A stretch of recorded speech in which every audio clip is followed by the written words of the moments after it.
अच्छा, एक बात आपको और भी बताती चलूँ कि आप लोग के इंशाल्लाह अभी मिड टर्म्स भी होने वाले हैं इसी अप्रैल की कमिंग वीक में। तो आप लोग तैयारी करना शुरू कर लें। जितने चैप्टर्स पढ़ा दिए हैं आप उन्हें रीड करना शुरू कर दीजिएगा। इंशाल्लाह इन द नेक्स्ट क्लास में आप लोग को बता दूंगी कि पेपर किस तरह से बनाए हैं। एमसीक्यूज नहीं होंगे उसमें, क्वेश्चन आंसर्स ही होंगे और 25 मार्क्स का हमारे पास मिड टर्म होगा। सही, 3 घंटे की टाइमिंग्स होंगी, ऑनलाइन ही होंगी एग्जाम्स। और क्या नाम है, इसके अलावा मैं आपको बता दूंगी कितने चैप्टर्स आएंगे। कोर्स आज का जो चैप्टर होगा यहाँ तक तो आएगा ही, और देख लेंगे कि जॉब एनालिसिस हम कंप्लीट कर पाते हैं या नहीं कर पाते, उसको ऐड करें या ना करें। बाकी ये है कि आप इन चैप्टर्स को तो पढ़ लीजिएगा। ये जो 3 चैप्टर पढ़ा दिए मैंने आपको, सही है। ओके, किसी को कुछ पूछना हो तो फिर मुझसे पूछ लीजिएगा। और अटेंडेंस भी मैटर करेगी, बिकॉज मैंने देखा है कि फ्रॉम द फर्स्ट डे और अभी तक सिर्फ 12-13 बच्चे 9-7 इस तरह करके ले रहे होते हैं। जो नहीं ले रहे हैं उनसे अकाउंटेबिलिटी होगी कि why they are not taking the class. बता दीजिएगा अपने फ्रेंड्स को, ये जो भी आपके फेलोज हैं जो क्लासेस नहीं ले रहे हैं, मैं उनके नाम नोट डाउन करके आपके आगे डिपार्टमेंट फॉरवर्ड करूँगी कि ये क्यों क्लासेस नहीं ले रहे हैं, और फिर आपको कॉल आएगी और आपको भी देख लीजिएगा क्या है क्या नहीं। क्योंकि स्ट्रेंथ तो ज़्यादा है बच्चों की और यहाँ पर सिर्फ 13 बच्चे होते हैं। ओके, मैं बता रही थी यहाँ पर। हाँ, फोर्थ स्टेप में क्या था, identify the required workforce competencies and behaviour. हम ऐसी कॉम्पिटेंसीज या बिहेवियर हमें यानी जो हमारी स्ट्रेटजी है उसके हिसाब से हमें किस तरह से कॉम्पिटेंसीज और बिहेवियर की वर्कफोर्स यानी कि हमें ह्यूमन कैपिटल चाहिए। और उसके बाद 5 में हमारे पास क्या है, identify the strategically related HR system policies and activities. यानी हमारी एचआर की क्या पॉलिसीज और सिस्टम होने चाहिए जो कि हमारी स्ट्रेटजी से क्या करें, मैच करें। Design the HR score card and measurement system. हमें अपना HR score card measure system को भी डिज़ाइन करना होता है, ठीक है। इसको भी हम अपनी स्ट्रेटजी के हिसाब से ही डिज़ाइन करेंगे। वही जो हमारी जिस तरह से पॉलिसीज बनी हुई होंगी, एक्टिविटीज़ होगी, उन्हीं को भी मेजर करना होगा स्कोर कार्ड पे। फिर हम स्कोर कार्ड मेजर डिज़ाइन करेंगे, मेजरमेंट्स डिज़ाइन करेंगे।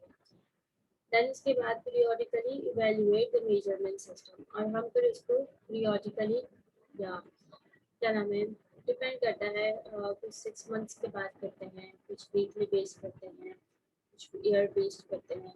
उसको हम क्या करेंगे, इवेल्युएट करेंगे। अच्छा, आप में से किसी ने कभी वैल्यू चेन के बारे में पढ़ा है कि वैल्यू चेन होता क्या है हमारे पास?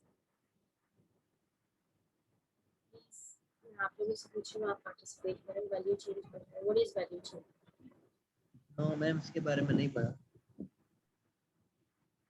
किसी और ने पढ़ा है? अच्छा, पढ़ा नहीं है पर समझ के आ रहा है वैल्यू चेन से।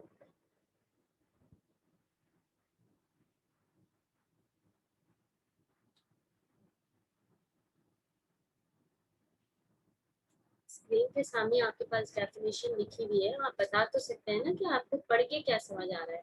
मैं पढ़ा हुआ नहीं है पर लग रहा है किस तरह से होता होगा। ना ओपिनियन तो शेयर करें। फर्म की मैम एक्टिविटी और स्ट्रेटजिक कॉस्ट को कहते हैं शायद, डेफिनेशन में तो यही लिखा है। टूल एक टूल होता है जो ये आइडेंटिफाई करता है। ओके, उसके अलावा फ्यूचर फ्यूचर क्वेश्चन, यानी कि फ्यूचर में क्या क्या मुश्किलात आएंगी।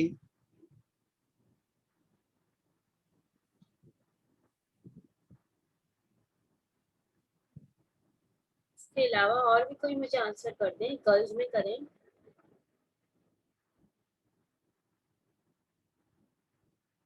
वैल्यू चेन एनालिसिस एक ऐसा टूल होगा जो फर्म की जो सबसे इम्पोर्टेंट एक्टिविटीज होती हैं या स्ट्रेटेजिक कॉस्ट होती है उनको आइडेंटिफाई करे, आइसोलेट करे और विजुअलाइज करे। सही। इसके अलावा देखिए गलत बताएं पर बताएं आप।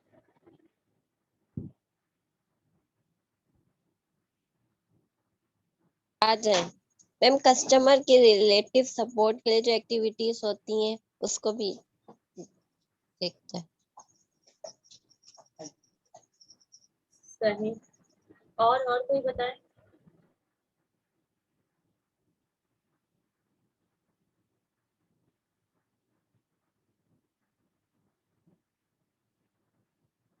मैम ये क्रिएट करता है value of customer and relate the supports activity. Customer के लिए जो ना वो वैल्यू क्रिएट करता है। कस्टमर के लिए वैल्यू क्रिएट करते हैं। ओके। और कोई मुझे बताए।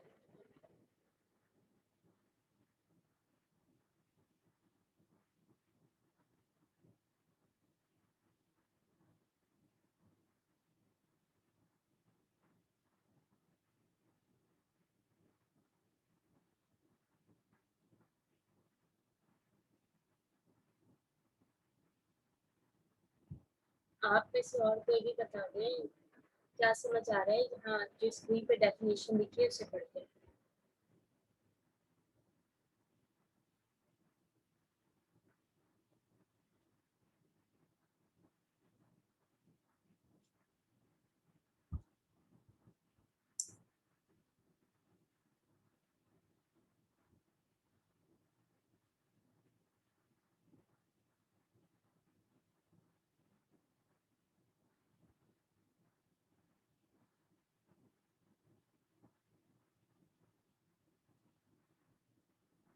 कोई और नहीं बताना चाह रहा, बस इतनी ही बच्चा बताना चाह रहा। बस इसमें जो है मतलब कि जो फर्म की जो है उसको आइडेंटिफाई करती है कि इसमें काम की चीजें क्या है, और मतलब ऐसी चीजें जो हमारे काम की नहीं है उसे जो है हम हटा के अपनी कॉस्ट कम करें। जो हमारे इम्पोर्टेंट जिस काम की चीजें हैं हम सिर्फ उस पर अपनी कॉस्ट खर्च करें, उसके अलावा जो है जो बाकी काफी ऐसी चीजें हैं जिन पर अगर हम खर्च को अपनी कॉस्ट खर्च नहीं भी करें तो भी हमारा जो है वो काम अच्छे से हो सकता हो।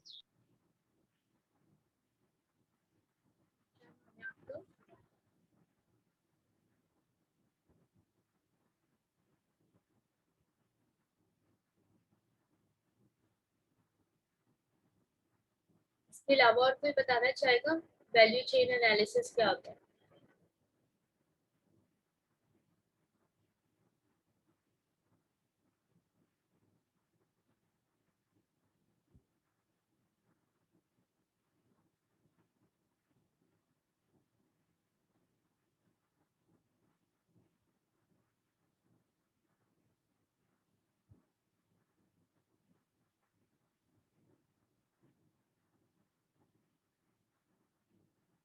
आज काफी नए नए नाम आ रहे हैं मेरे सामने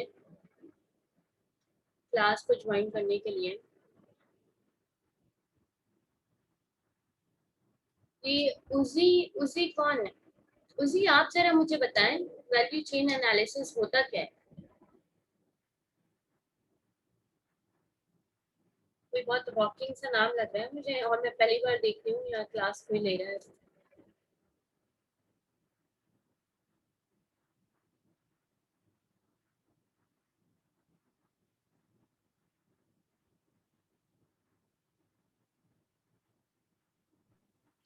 उजी मैम ने। आरिस रजा से भी पूछे मैम, आरिस रजा हर क्लास में आते हैं लेकिन जवाब नहीं देता। जी बेटी मैं देख ही रही हूँ अपने पास लिस्ट में ये जो नए नए नाम है। उसी आप मुझे आंसर करें। आप ये भी आंसर करें कि आप क्लास क्यों नहीं लेते, और ये भी आंसर करें कि आज कैसे ले रहे हैं।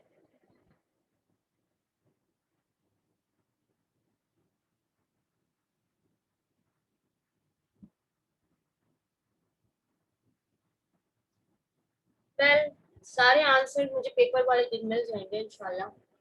अभी आप लोग अपनी मर्जी चलाएं, पेपर वाले दिन पर मैं आप लोगों के ऊपर अपनी मर्जी इम्प्लीमेंट करूंगी कि क्या अटेंडेंस शॉर्टेज होगी। उसके बाद हमारे पास एक मिनट कुछ बहुत नए बच्चे आ जाएं।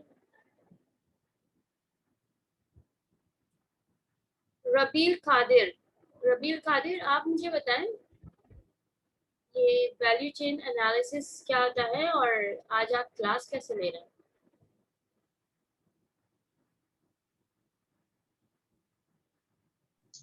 मिस मेरा नाम राबेल कादिर है और सैटरडे को हमारे लाइट वगैरह की इशू होता है इस वजह से। और आज लाइट थी अभी आई है, तो इस वजह से मैंने अभी क्लास ली है।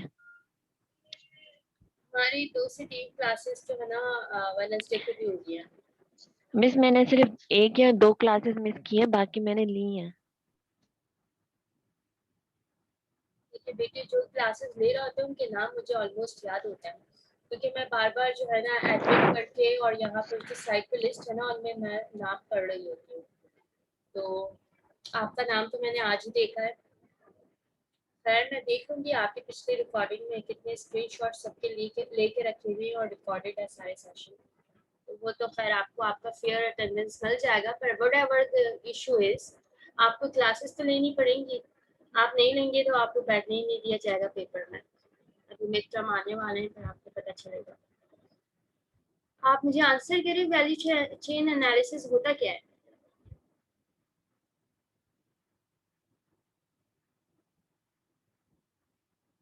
मिस मैंने क्लास ही नहीं ली, तो मैं भी तो आई हूँ, फिर मुझे पता कैसे चलेगा। बेटे ये मैंने ना पढ़ाया है और ना ही किसी को पता है। ये जो स्क्रीन पे डेफिनेशन लिखी है बस इसको रीड करके आपको समझ क्या आ रहा है, आप मुझे ये बताइए।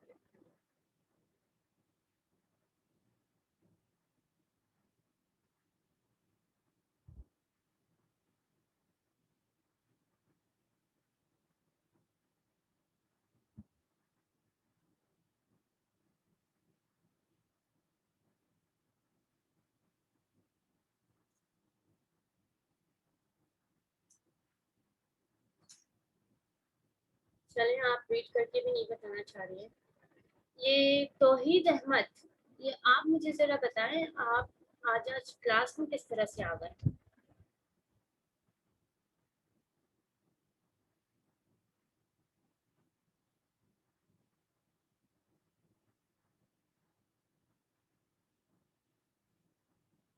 तौहीद अहमद,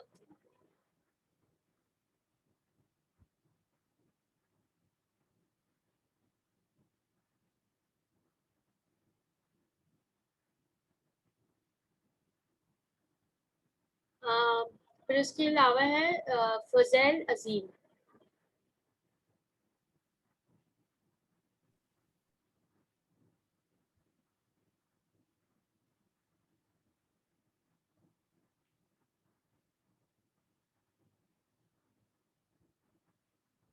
चलें, अब मैं क्या करूँ अगर आप आंसर भी नहीं करना चाह रहे।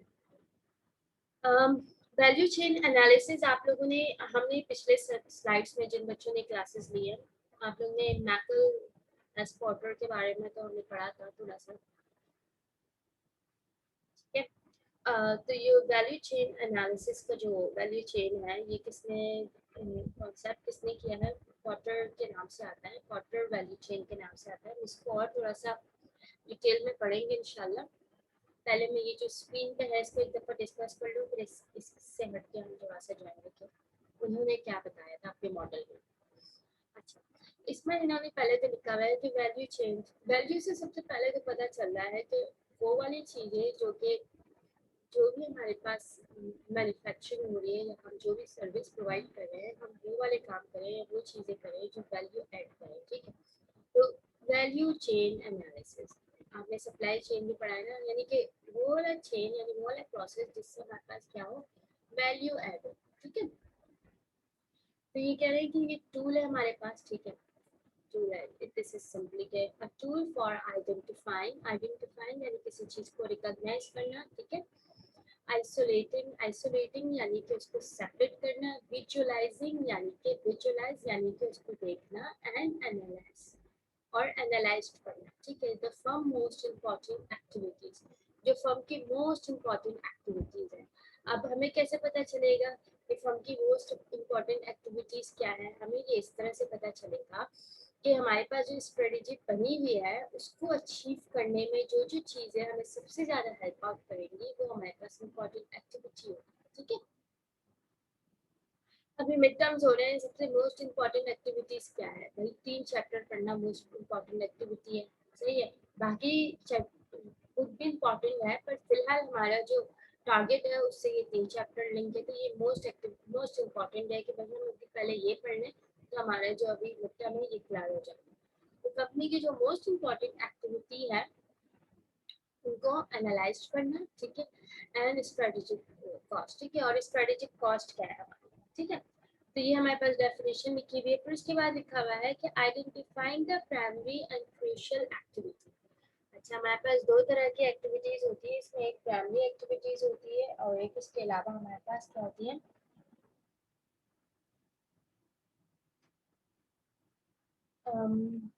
सपोर्टिंग एक्टिविटीज होती है, ठीक है। तो ये टू टाइप्स कैटेगरीज हमारे पास होती हैं। तो कह रहे हैं कि हमें आइडेंटिफाई करना होता है कि हमारी प्राइमरी और क्रूशियल एक्टिविटीज क्या है, that create value for customer and relate the support activities. मैं आपसे मॉडल डिस्कस करूंगी तो आपको समझ आ जाएगा। उस मॉडल में हमारे पास जो है ना दो तरह की कैटेगरीज में डिवाइड किया हुआ है एक्टिविटीज को। First one is primary activities, the second one is category 2 क्या है हमारे पास, सपोर्टिंग एक्टिविटी। तो यह डेफिनेशन में क्या कह रहे हैं कि हमें आइडेंटिफाई करना है कि हमारे पास प्राइमरी एक्टिविटीज क्या है, एंड देन उसके बाद प्राइमरी एंड क्रूशियल एक्टिविटीज क्या है, that create value for customers, ठीक है, जो कि हमारे लिए कस्टमर्स के लिए वैल्यू क्रिएट करें, एंड रिलेट सपोर्ट एक्टिविटीज, ठीक है, और क्या हो, रिलेट हो हमारे सपोर्ट एक्टिविटीज।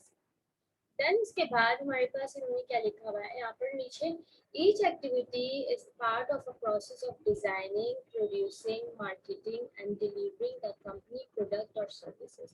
तो जो ये हर एक्टिविटी होगी वो पार्ट है, ठीक है, प्रोसेस ऑफ डिजाइनिंग, यानी कि किस तरह से डिजाइनिंग हो रही है, प्रोड्यूस किस तरह से हो रहा है, फिर उसकी मार्केटिंग कैसे हो रही है, फिर डिलीवर कैसा कर रही है कंपनी अपनी गुड या सर्विसेज को, ठीक है। अच्छा, shows the chain of essential activities, ठीक है, हमें एसेंशियल एक्टिविटीज का चेन शो करना होता है।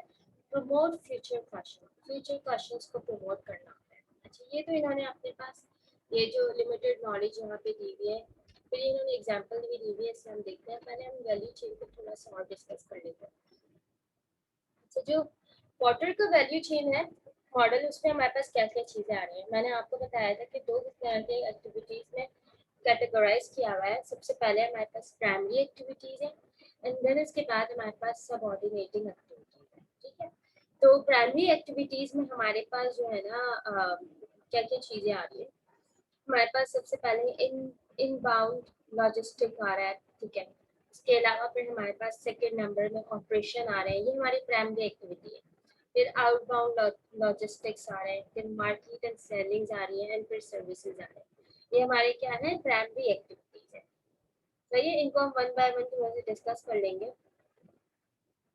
टोटल कितनी एक्टिविटीज पर ये कंसिस्ट कर रही होती है, हमारे पास वैल्यू एक्टिविटीज 9 एक्टिविटीज पर कंसिस्ट कर रही होती है। अच्छा, मैंने आपको पहले भी ये बात बोली थी और अब भी दोबारा बोलूँगी कि आप जब लेक्चर लेने बैठा करें तो अपने पास एक नोट पैड रख लिया करें, ठीक है। नोट पैड और पेंसिल रख लिया करें, जैसे कि जो चीज़ें क्या नाम है, चीज़ें ओरली में बता देती हूँ या फिर कुछ भी इस तरह से होता है, स्टूडेंट्स नोट डाउन कर लेते हैं, तो उससे ये होता है कि जब आप बाद में अपना लेक्चर रिव्यू करते हैं, यानी पेपर के लिए आप प्रिपेयर कर रहे होते हैं, तो आपको रिकॉल करने में बहुत आसानी होती है, आपने अपने वर्ड्स में लिखा हुआ होता है। तो ये मेरी सजेशन है। तो जैसे मैं बता रही हूँ कि 9 एक्टिविटीज़ होती हैं, तो अगर अभी आप अपने इसमें लिख लेंगे, अपने नोट पैड में लिख लेंगे, इससे ये होगा कि अगर आप जैसे इंटरनेट से पढ़ेंगे या फिर आप क्या नाम है किसी और सोर्स से पढ़ेंगे, तो आपको अंदाज़ा होगा कि हाँ, क्लास में हमने ये चीज़ें कवर की थी, क्लास में ये इस तरह से बताया था, तो एक अच्छा मेमोराइज्ड हो जाता है। सही है।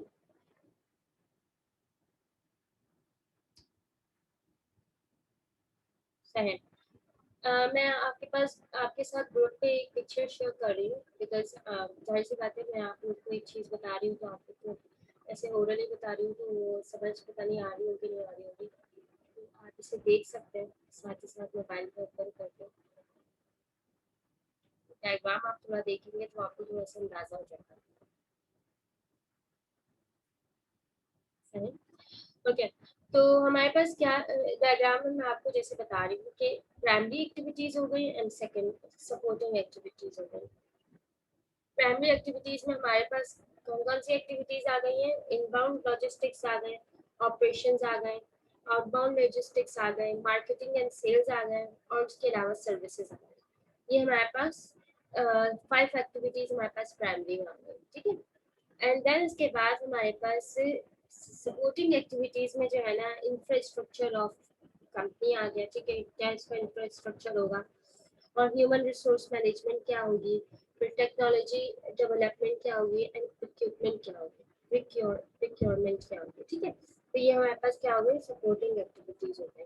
तो टोटली हमारे पास 9 एक्टिविटीज पे कंसिस्ट करता है, एंड साइड पे हमारे पास मार्जिन, ठीक है, मार्जिन यानी कि क्या हमारा प्रॉफिट होगा। इसको 1 बाय 1 थोड़ा सा देख लेते हैं, एंड देन इसके बाद आगे चलेंगे हम अपने और टॉपिक्स पे, ठीक है। अच्छा, हमारे पास इनबाउंड में होता क्या है, इनबाउंड लॉजिस्टिक्स में हमारे पास क्या क्या चीजें आ जाती है, रिसीविंग गुड्स, ठीक है, इंस्पेक्शन आ गया हमारे पास, स्टोरेज आ गई कि भाई हमने गुड रिसीव्स किए, ठीक है, और उसके अलावा जो है ना हमारे पास इंस्पेक्शन किया, यानी कि उनको हमने थोड़ा सा देखा कि भाई हमारी गुड्स किस तरह से है, फिर उनको स्टोर किया, यानी कि वेयर हाउस में रखा। फिर ऑपरेशन में हम क्या होता है, ऑपरेशन में आपको खुद ही पता होगा कि हम ट्रांसफॉर्म कर रहे होते हैं, ठीक है, converting the raw material into final good, transform operation में हमारे पास ये आ जाता है। और न्यू प्रोडक्ट्स, यानी कि न्यू प्रोडक्ट में हम उसको कन्वर्ट कर देते हैं, जो भी रॉ मटेरियल हमने लिया था उसको न्यू प्रोडक्ट में कन्वर्ट कर देते हैं। अच्छा, देन इसके बाद हमारे पास आउटबाउंड लॉजिस्टिक्स में क्या आ जाता है, ऑर्डरिंग प्रोसेस आ जाता है, ठीक है, कि भाई हमने जो ऑर्डर दिया है उसकी क्या प्रोसेसिंग है। देन उसके बाद पैकेजिंग आ जाता है, शिपिंग आ जाता है, डिस्ट्रीब्यूशन आ जाता है। ये हमारे पास क्या आ जाता है, आउटबाउंड लॉजिस्टिक्स में आ जाता है। एंड मार्केटिंग एंड सेल्स में आपको मैंने पहले भी बताया था कि 4 P's आ जाते हैं, ठीक है। डिस्ट्रीब्यूशन चैनल हमारे पास कौन सा है, ठीक है, प्राइसिंग हम क्या करेंगे, हम प्रमोट किस तरह से करेंगे, पर्सनल सेलिंग किस तरह से हमारी होगी, ठीक है। ये सब चीजें हमारे पास क्या आ जाती है, मार्केटिंग एंड सेल्स में आ जाता है। और प्रोक्योरमेंट में हमारे पास क्या आ जाता है, रॉ मटेरियल की परचेजिंग वगैरह आ जाती है, ठीक है। तो ये हमारे पास क्या हो गया, ये हमारे पास जो है ना, क्या नाम है, स्टेप बाय स्टेप चीजें हो गई। ह्यूमन रिसोर्स में तो मैंने आपको पहले ही बता दिया था कि क्या क्या चीजें आ जाती है, बहुत सिंपल सा है उसमें तो। जैसे इंफ्रास्ट्रक्चर में मैं आपको बता देती हूँ कि फर्म के इंफ्रास्ट्रक्चर में हमारे पास कि भाई हमारा फर्म का क्या है, एक तो स्ट्रक्चर है पहले, ठीक है, 1 थिंग, एंड इसके अलावा जो है ना, क्या नाम है,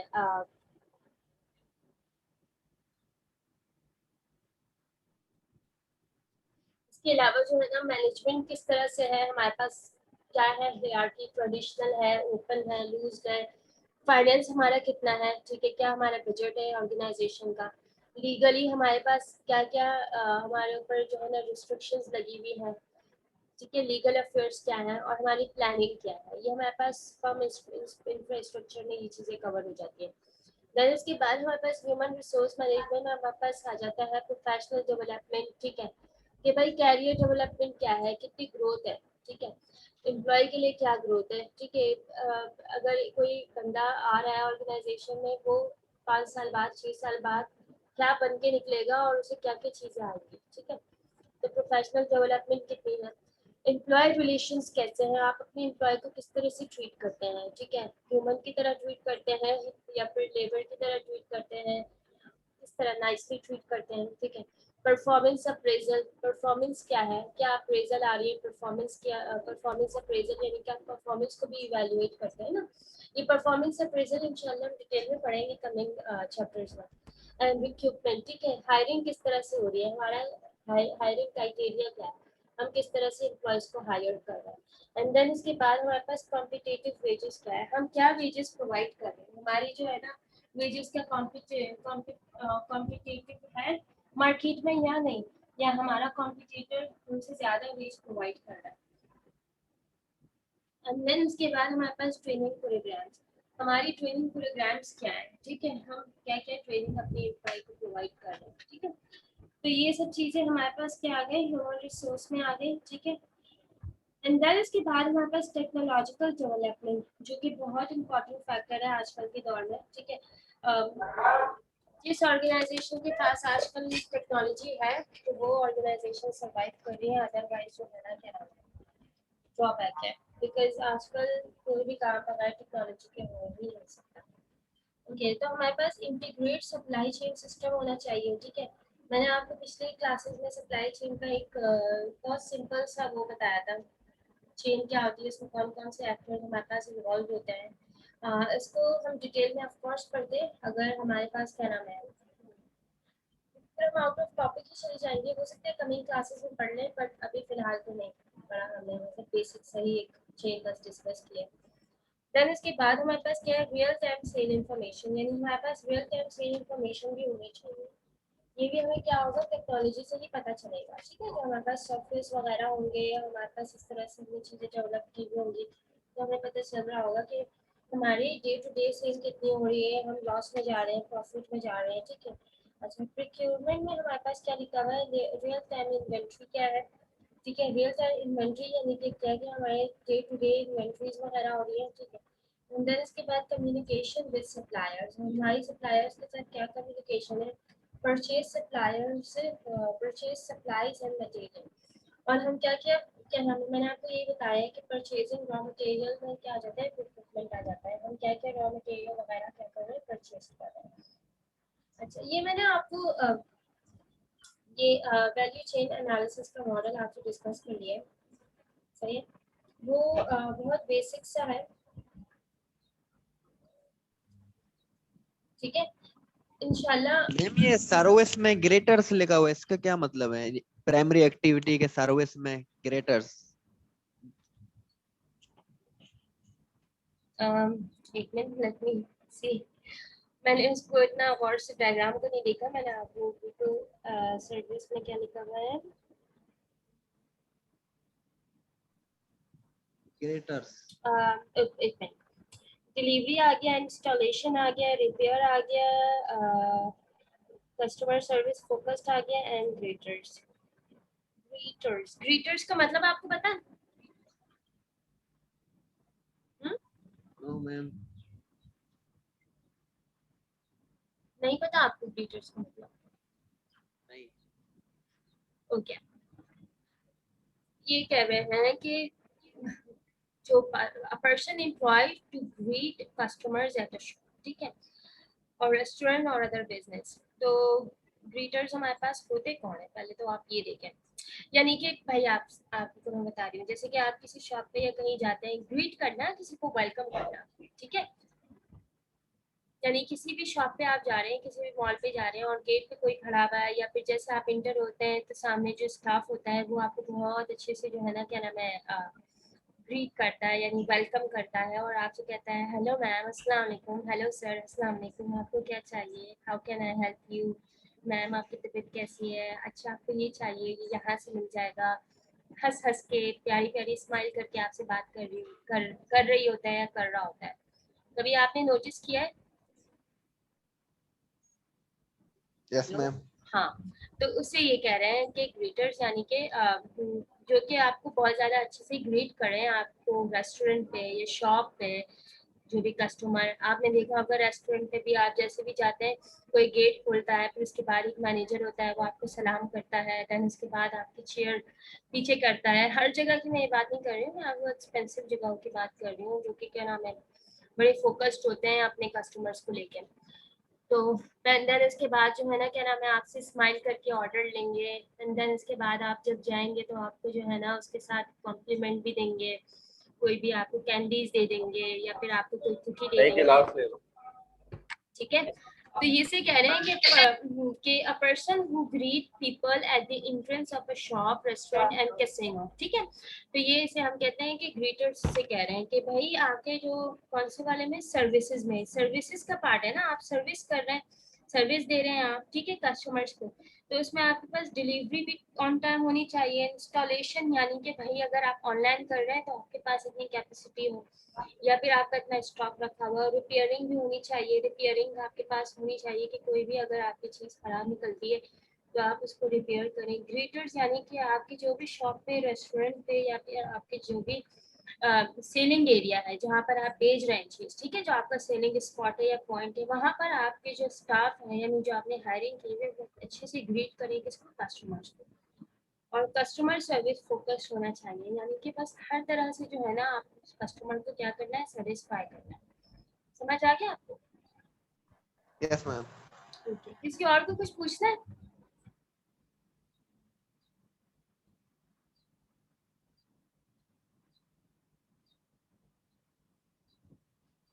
आपकी इंग्लिश अच्छी होना तो यहाँ आधे मसले तो वैसे ही हल हो जाते हैं आपके, और इंग्लिश हमेशा रीडिंग से ही ठीक होती है, तो प्लीज रीड किया करें। अच्छा, ये मैं आपको भी बता देती हूँ, ये नेक्स्ट जो हमारे पास स्लाइड है उस पे हमारे पास क्या है, इन्होंने एक होटल की सप्लाई चेन के बारे में दिया हुआ है। एक मिनट, हो गया, इसको हम जरा देख लेते हैं कि इन्होंने किस तरह से जो है ना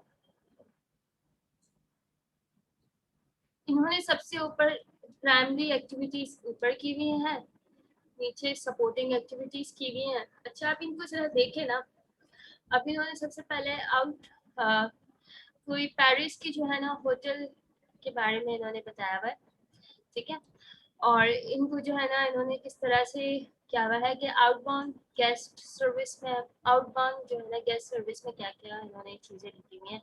इन रूम टीवी चेकआउट, ठीक है, कि भाई आपका टीवी जो है ना सही से चले, इन रूम के अंदर का TV. Fast front desk checkout, ठीक है, वही फास्ट फ्रंट डेस्क चेकआउट भी सर्विस अच्छी होनी चाहिए। एयरपोर्ट वैन एवरी 10 सेकेंड्स, ठीक है, ठीक है, ये एयरपोर्ट से जो वैन है वो 10 मिनट्स में जो है ना आपको ले पिक इन ड्रॉप दे। फिर क्या है, बेल होप सर्विस, ठीक है, जैसी बेल बजाए और फौरन आपको जो है ना क्या नाम है, जो भी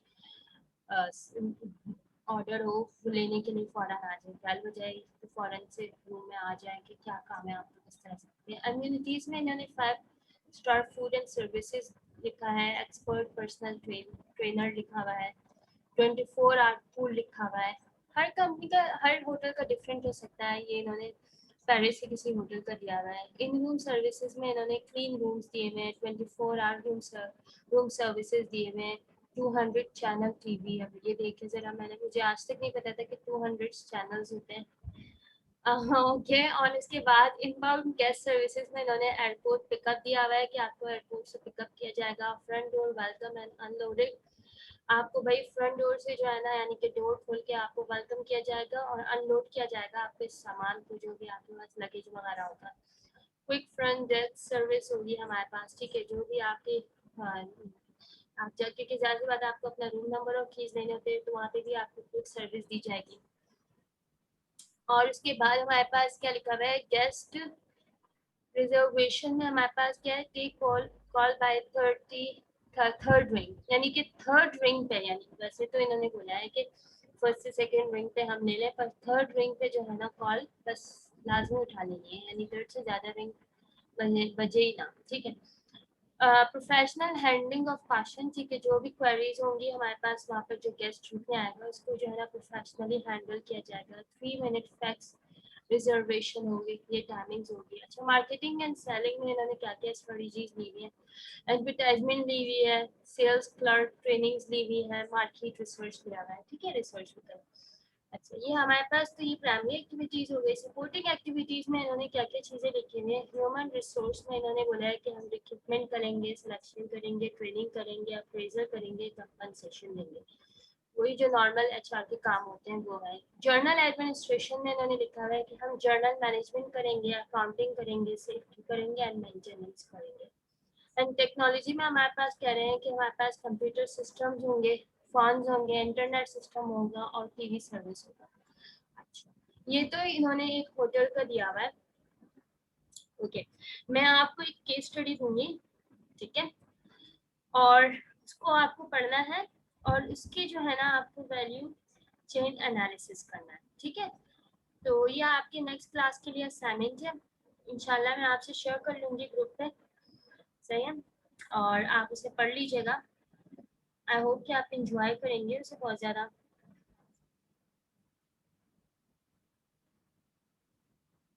अच्छा, रीड करने के बाद जिसकी जो क्वेरीज हो वो फिर मुझसे पूछ लीजिएगा। ये एक मार्ट पर है, ठीक है, तो मार्ट के ऊपर है ये, सही है। आप इसे पढ़िएगा और उसकी वैल्यू चेन एनालिसिस करना है।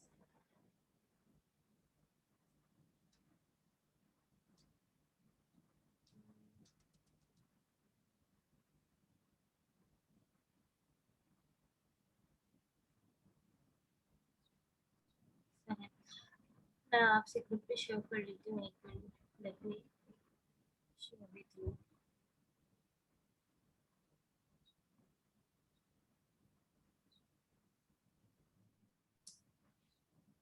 ये बहुत छोटा सा केस स्टडी है, बहुत छोटा सा, ठीक है। आई मीन जस्ट 2-3 पैराग्राफ, ठीक है। आप इसको स्टडी करेंगे एंड इसकी वैल्यू चेन एनालिसिस करनी है आपको, ठीक है, नेक्स्ट क्लास में। अभी हम आगे चलते हैं। अगर आपके पास टाइम बचेगा तो हम इसको, इस केस स्टडी को हम रीड कर लेंगे इंशाल्लाह क्लास में। अगर नहीं बचेगा तो फिर हम नेक्स्ट क्लास में कर लेंगे, वो तो कोई मसला नहीं है।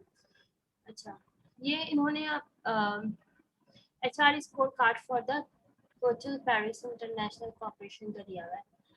बहुत छोटा छोटा इन्होंने लिखा हुआ है, तो इसको रीड करना इट्स अ बिग हैसल, क्योंकि मैंने जब इसे खुद पर्सनली बड़ा भी किया था तो उसके बाद भी ये ब्लर ही नज़र आ रहा था, बट फिर भी ट्राई कर लेते हैं, लेट्स सी के कितना हम सक्सीड होते हैं।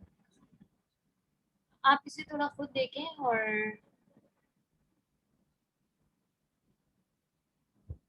भी देख ही रही हूँ, जैसे मुझे कुछ समझ आता है मैं आपको बताती हूँ, बिकॉज रीड करने में थोड़ा प्रॉब्लम हो रहा है, इसे बहुत ज़्यादा ब्लर है, वरना मैं आपसे वैसे आपसे डिस्कस कर लूँगी जो वैसे इसका मतलब होता है।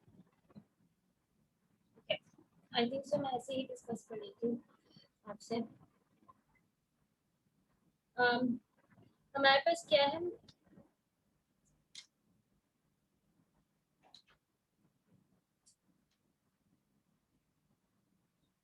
ये तो इन्होंने वैल्यू चेन के साथ अब HR स्कोर कार्ड दिया हुआ है, होटल पेरिस इंटरनेशनल कॉर्पोरेशन। इसको कभी देख लीजिएगा, रीड करने की कोशिश कीजिएगा कि क्या लिखा हुआ है, किस तरह से लिखा हुआ है, ठीक है। और मैं जो है ना, क्या नाम है, वैसे आपसे डिस्कस कर लेती हूँ कि होता क्या है हमारे पास, सही। इसके बाद देखते हैं, इसके बाद हमारे पास चैप्टर खत्म,